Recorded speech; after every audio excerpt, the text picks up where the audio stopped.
Starlink চালু হলে ভবিষ্যতে কোনো সরকার ইন্টারনেট সেবা বন্ধ করে মানুষকে আর তথ্যবন্দী করার কোনো সুযোগ পাবে না। প্রিয় দেশবাসী, আপনারা শুনেছেন আমি স্টারলিংকের প্রতিষ্ঠাতা এবং বিশ্বের শীর্ষ ধনকুবের স্পেস এক্স ও টেসলার মালিক এলন মাস্কের সঙ্গে ফোনে আলাপ করে বাংলাদেশে স্টারলিংকের কার্যক্রম শুরু করার আহ্বান জানিয়েছে।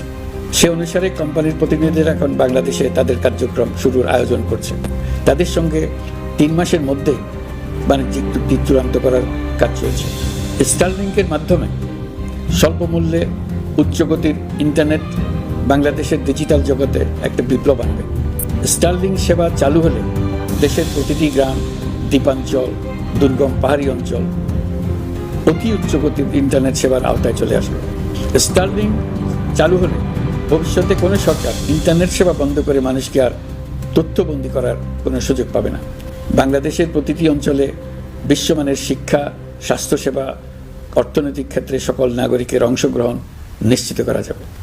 আমাদের নতুন প্রজন্ম দেশের যে কোনো প্রত্যন্ত অঞ্চলেই থাকুক না কেন, তারা বিশ্ব নাগরিক হয়ে গড়ে ওঠার সুযোগ পাবে।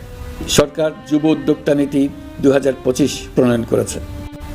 এর লক্ষ্য হবে সামাজিক, অর্থনৈতিক ও পরিবেশগত অগ্রগতির মূল চালক হিসেবে তরুণ তরুণীদের ক্ষমতায়ন করা।